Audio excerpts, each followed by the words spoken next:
natin kailangan sa ating lulutuin tinolang manok. Yung manok huhulihin ko pa kaya wait lang kayo. So ito munang mga kailangan. Yung kailangan cars. Yan. Kailangan ng pechay, sayote na ninakaw ko pa sa kabilang bukid. Etong luya, sibuyas, at saka sile. Ano ba klaseng sile to, tay? Siling demonyo daw to. Tapos tanlad. So social lang tanlad ko, di ba?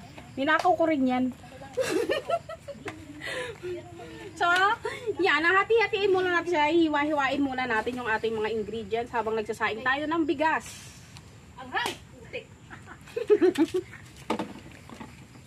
Titi-taste. Mukhang masarap yung ano ni, ano no? Yan, lumulusot. Hatiin lang natin sa gitna. Toto ka na lang dito. So, kalahati lang nito kasi lalagay ko pa siya mamaya sa hipon. Sarap nga yan eh, anghang. Nakabidyo ka ba? So, hindi ako nagbabalat ng luya. Tinatanggal-tanggal ko lang itong mga dwarfs. Ano may susunod doon? Ako'y magkakampi. Yan. So, hatiin na natin siya dito para pag naluto yung sinain. So, yung manok, huhulihin pa natin. Gagawa pa ako, magdadamo ako dyan. Yan, busy sila sa pagdadamo. Oops. Sa ilog na Wala tayong sangkalan, huwag kayong maghanap ng wala. Yan. Yan lang kailangan natin. Tanlad at saka sibuyas.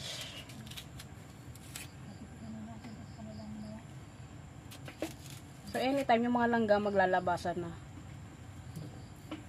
Kasi hindi ako makaano. Ay,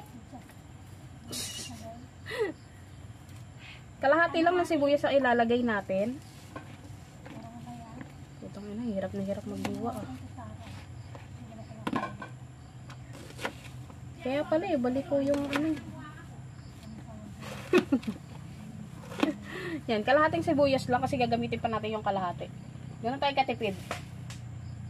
And then, etong sili, sukin lang natin siya sa gitna.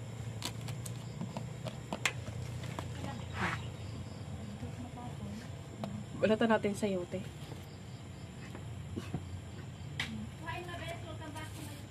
Yan, nagsabay-sabay na naman kami. Always. Sabay-sabay na naman kami nagsasalita.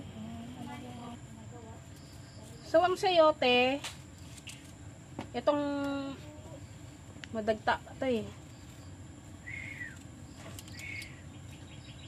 Ayan, kumukulo na yung sinaing natin. Ang bilis niya talaga. Lumalabas ang itim. Nakawala ba? nakawala. Gagawa ka dyan ng ano? Ang itim.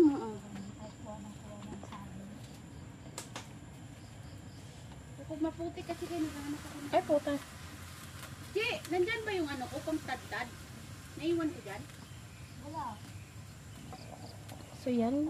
Kumukulo na ang ating sinaing. Yan.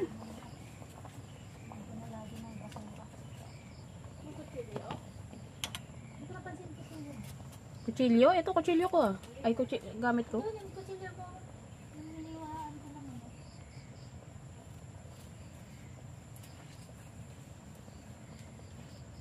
So, ganito lang tayong magluto. Pag talaga sa yote binabalatan ko, dulas na dulas yung kamay ko.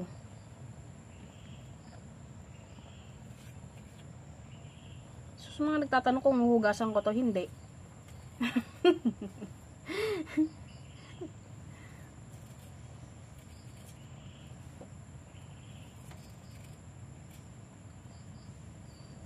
Hatiin lang natin sa gitna.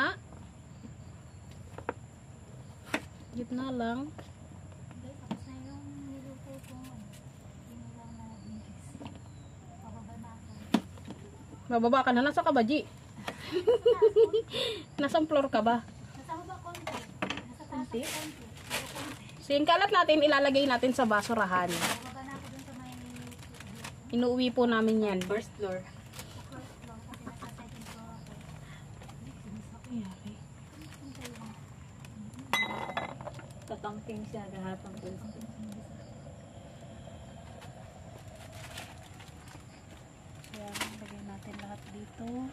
Pasensya na ganito yung itsura ko kasi naulanan kami. Grabe yung ulan. Hindi na namin ma-reach. Magawa ako ng pasensya doon. So yan, back na lang tayo. Babalikan na lang natin hanggang sa maluto tong sinaing. Babalikan na lang natin. Doon tayo sa pagluluto ng manak.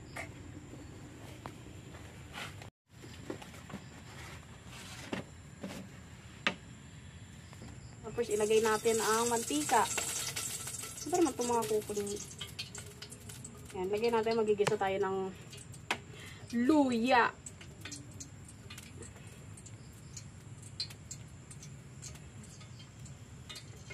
Okay na siguro to. Takasan na natin apoy.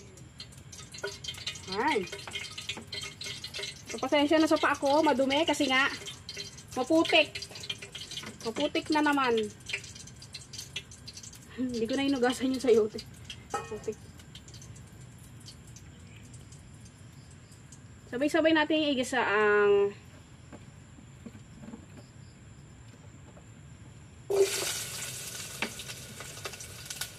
luya, sibuyas, tsaka yung sili. Ayan. Aray ko!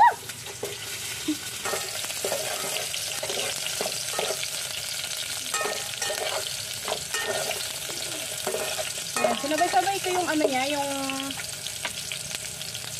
yung paggisa sa kanila. At tapos isusunod natin ay ang manok.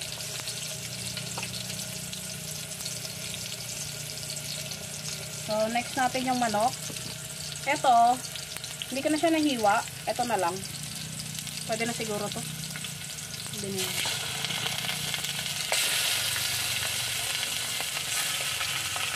Takot yun. Lagi na lang ako natatalsikan. Yan.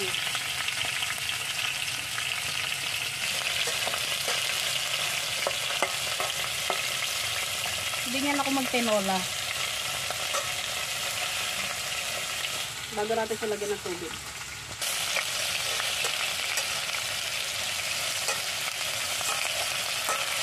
Yan. Mahilig ako sa luya. Sibuyas. At magnanakaw na rin tayo. Nakakita ko ng paminsa. Yan. Kumuha na rin akong paminsa kay Mr. Kelty na vlogger. Yan. Gano'n ang kakako. Grabe. Bigyan na natin siya ng paminta. Powdered yung nilagay ko.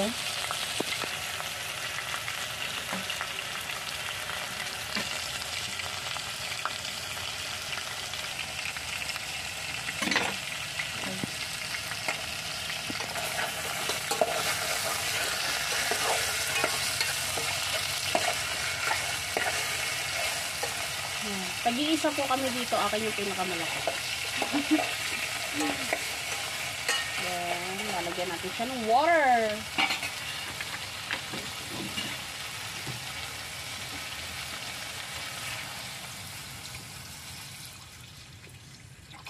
Oops, konti lang. At syempre, tatakpan natin siya gamit ang pantakip na pinagpatungan ko ng manok. So, takpan muna natin siya. Antayin natin siyang kumulo. At habang kumukulo, ay, ito pala. Tanlad pala. Sorry naman. Okay na to? Yung gas. Magkukuha tayo ng himay to.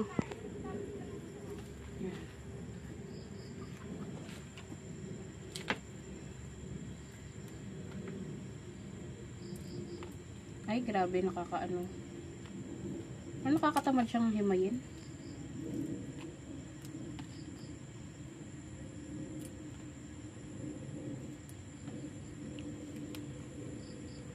There was a time in my life and I opened my eyes.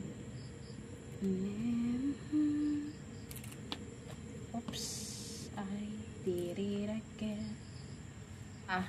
Pakasan pa natin yung apoy. Nilalakas ka pa pala eh.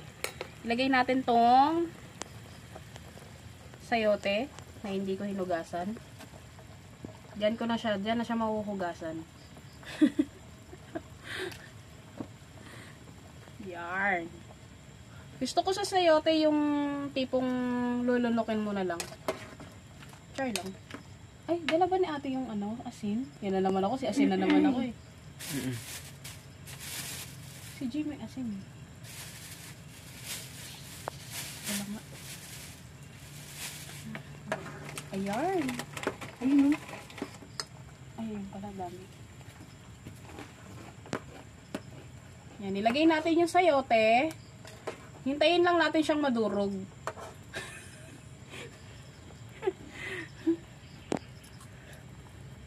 Of course, ilalagay ko tong yan, my favorite cubes.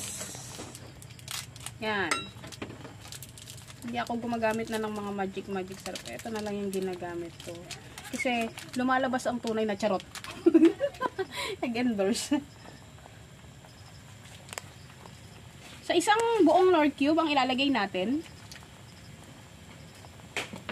para lumabas ang tunay na lasa ng manok. Sabi nga sa commercial. So, maglalagay din ako ng asin. Mas ano kasi yung cubes ng beef, mas matapang siya kaysa sa chicken.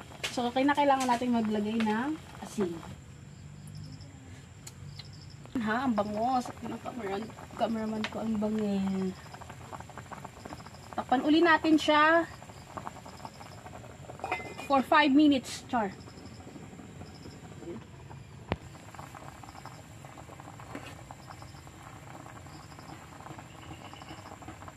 So, yung manok na ginamit ko, yan yung manok na pagala-gala dito.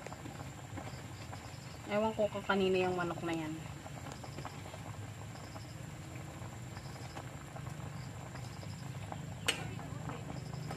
Wow, I love it.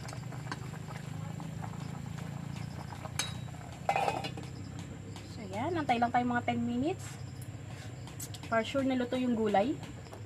And we will eat!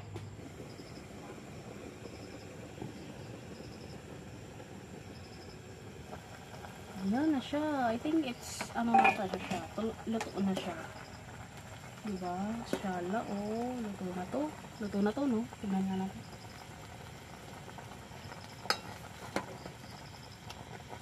Kasi, pag niluto natin ng gusto to, ubos ang gas. Luto na. So, eto na. Wala tayong taza.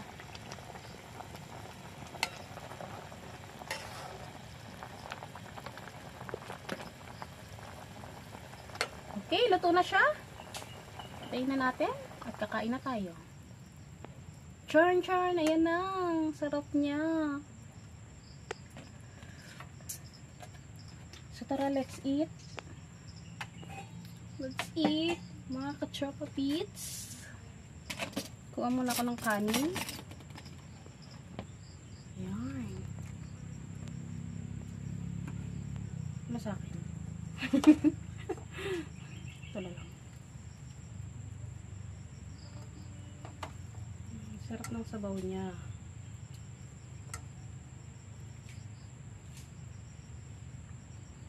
O, diba? Perfect sa tag-ulan. Diba? Tapos, sasamahan pa natin siya ng kinilaw ni RC Luis. Ito tayo. Yan. Ito yung kinilaw ni RC Luis. Shala, diba? Sarap. Sarap nito. Oh. Babad na babad. So, tikman na natin. Kakain na.